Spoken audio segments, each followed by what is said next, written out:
Congresswoman Ileana Ross-Layton of the Republican Party joining us right now. Congresswoman, you're very concerned Brian. as this guy is heading south. Well, be because he passed himself off as a great defender of press freedoms, and he was angry that the United States was withholding what he considered to be very valuable information from the American people. Yet look at the countries where he's been at, China, Russia, now perhaps on his way perhaps to Cuba, Venezuela, and may end up in Ecuador. These are countries that are not friendly to the United States.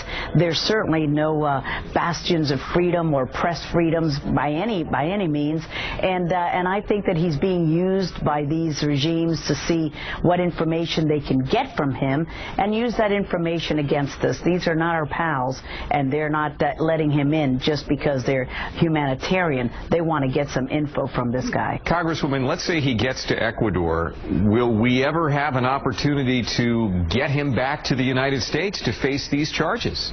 You know, Rafael Correa, who's the president of Ecuador, is sort of a Chavez light. Now Chavez has died. Now it's Maduro. This guy is a Maduro light. But he's no champion of freedom. He's no champion of democracy. He has allowed Assange to have asylum in the Ecuadorian embassy in London for a long time now.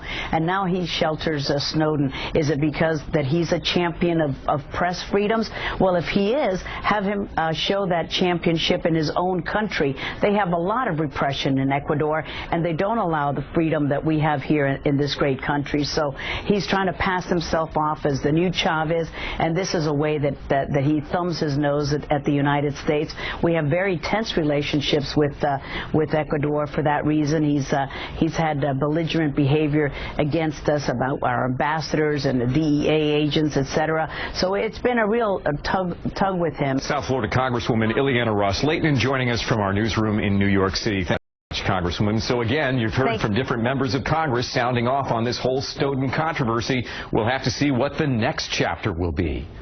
Natalia, over to you. All right, still ahead on CBS 4 News tonight, the latest online games are not only fun, but they're also good for your health. How more and more companies are incorporating games to keep their employees healthy.